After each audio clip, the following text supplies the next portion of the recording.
Bonjour, dans le 4e chapitre, la première Mishnah des Pirkei Avot des Maximes de nos pères, Ben Zoma nous enseignait. Ben Zoma et Ben Azaï, ceux qui vont intervenir, faisaient partie des 4 maîtres étant rentrés dans le Pardès, dans le jardin kabbalistique, où on se rappelle que le seul à être rentré et sorti indemne, Nichnas Beshalom, Veyatsa Beshalom, c'était Rabbi Akiva. Il y a un maître qui va devenir renégat, Elisha Ben Avouya. Il y a Ben Zoma et respectivement Ben Azaï. L'un va devenir fou et l'autre va mourir.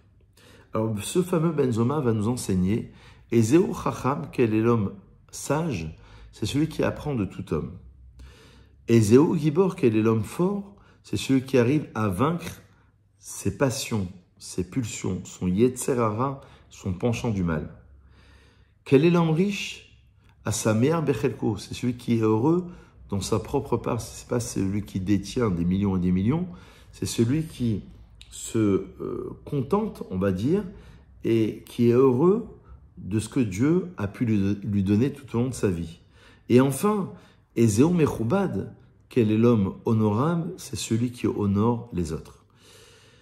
Alors ça, c'est une première lecture tout à fait intéressante, évidemment, avec Rabbi Obadia de Barthénora. On peut dire que celui qui apprend de tout homme, évidemment, c'est un sage, parce que c'est une forme de modestie. Quelqu'un qui est plus jeune que lui, quelqu'un qui a moins de connaissances, il va quand même vouloir apprendre de celui-ci.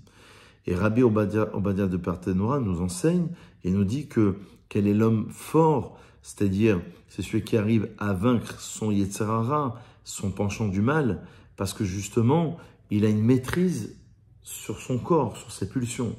Et enfin, quel est l'homme honorable? Finalement, c'est celui qui honore les autres. Et Rabbi Obadia nous dit que ces 3 choses, la sagesse, la force et la richesse, Azoche bahem unichbad ve'asmo be'ene Elohim ve'adam. Celui qui a le srout, le mérite de pouvoir les saisir, ces 3 dimensions, il va être honoré devant Dieu et devant les hommes. Même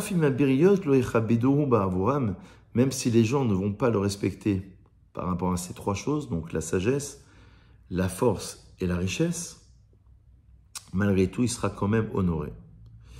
Le Maharal de Prague prend un peu plus de distance avec cette Mishnah et nous dit qu'il y a une forme de progression. Quelle serait la progression? La progression, c'est de passer de l'intériorité vers l'extériorité. On voit bien que dans la Mishnah, le maître nous enseigne, donc c'est ce fameux maître de Ben Zoma, quel est l'homme sage? C'est celui qui apprend de tout homme, et en réflexion sur la pensée, sur l'intériorité, sur l'être lui-même, selon la lecture du Maharal de Prague. Ensuite, on va aller vers quelque chose de plus fort. Quel est l'homme fort? Celui qui arrive à vaincre, ce n'est pas juste la pensée, c'est une maîtrise sur sa personne. Vaincre ou dominer son penchant du mal. Ensuite, on va aller vers l'extériorité. Quel est l'homme riche? C'est celui qui est heureux de sa propre part. On va aller vers une forme d'action. Quel est l'homme honorable? C'est celui qui honore les autres personnes. Comme si on disait que ce n'est pas suffisant d'être heureux pour soi-même, mais il va falloir aller vers la dimension de l'autre, vers l'extériorité. Il y a une forme de progression de la pensée, de l'action et ensuite de la relation avec justement son prochain. Dans la seconde Mishnah du 4e chapitre, eh bien aussi, on va avoir affaire à quelque chose de grandiose. Vous allez voir, Ben Azaï va nous enseigner, cours vers une mitzvah légère, comme vers une mitzvah qui est plus importante, fuis le péché, parce qu'une mitzvah entraîne une mitzvah, tu vas à la synagogue, tu vas faire un kaddish, tu vas écouter un mot de Torah, donc une mitzvah entraîne une mitzvah, et une avéra, un péché, entraîne aussi un péché. Chez Sechar, mitzvah, mitzvah. Alors là, je voudrais qu'on s'arrête un instant. La récompense d'une mitzvah, c'est une mitzvah. Alors, il y a 2 explications selon le commentaire du Rabbi Obadia de Barthénora. Chez Mina Shamaim, Mesayaim, ou Mazminim, Beyad Misha Asa, Mitzvah Achat, chez Ase Acheret. La récompense d'une mitzvah, c'est de te donner la possibilité d'en faire une autre. La même chose pour la Avera. D'après une autre lecture, chez Kol Mashe Adam Istaker Mitaneg Ba'asiyat Mitzvah, Nershav Lo le Mitzvah Bifnei Atzma. Tout ce que l'homme va avoir comme kiff, comme taranou, comme plaisir en faisant une mitzvah, il va aller voir un malade, il va mettre les tefilines, il va aller consoler des endeuillés, et bien cet épanouissement qu'il va le voir, et ben c'est considéré comme étant une mitzvah à part entière. Venotel sachar à la mitzvah chez Asa. Il va prendre une récompense, une forme d'épanouissement sur la mitzvah qui a été accomplie et sur le plaisir qu'il aura eu.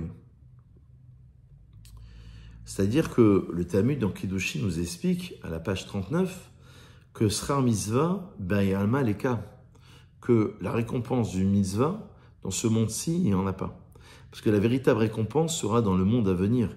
Puisque la mitzvah, par définition, du Maharal de Prague, c'est ce qui nous relie à l'intemporalité. C'est ce qui nous relie à l'infini. Donc c'est pas quelque chose qui est saisissable, c'est pas quelque chose qu'on peut saisir. Donc la véritable récompense, d'après le Talmud et d'après la lecture du Maharal de Prague, c'est dans le monde à venir, dans le monde de l'infini. Mais ceci étant, il a déjà l'usufruit, si je peux m'exprimer ainsi, l'usufruit de cette mitzvah qu'il aura déjà réalisée. Voilà une petite réflexion sur ce début des Pirkei Avot, en concluant sur la 3e Mishnah du 4e chapitre. Ce même maître nous enseignait: ne méprise aucune chose, ni ne méprise aucune personne. She'en lecha adam she'en lo shara. Il n'y a pas d'homme qui n'ait pas son heure, il n'y a pas de chose qui n'ait pas sa place. Et d'après le commentaire, ne dit pas qu'est-ce que cette personne peut m'atteindre, peut m'endommager. Non, ne déconsidère personne. Et ainsi pour chaque chose qui a été placée. Comme si on disait que les événements ont un sens, que l'histoire a un sens, et que chaque chose a été placée au millimètre près. Rappelez-vous la grande discussion qui existait entre le Rambam, 12e, 13e siècle, il est mort en 1200 et quelques, avec le Ramban Nachmanide, une feuille qui tombe de l'arbre, c'est la loi de la gravité, selon le Rambam. Ça a été installé au début de la création. D'après le Ramban, il y a un sens, c'est ce qu'on appelle l'Ashgacha Pratit, la providence divine. Ça va être repris beaucoup plus tard, au XVIIIe siècle, par le grand Baal Shem Tov, fondateur du chassidisme, qui va considérer que chaque élément, même une moustique, même une fourmi, a un sens lors de la création. Parfois on le maîtrise, parfois on ne le maîtrise pas. David Ameller, dans un midrash, a dit à quoi servent les araignées. Et une fois, lorsqu'on a voulu l'atteindre, il s'est caché dans une grotte et il a été protégé par une araignée. Donc chaque chose a son indication, a sa particularité et un sens bien précis dans l'ordre de la création. Bonne réflexion et à très vite.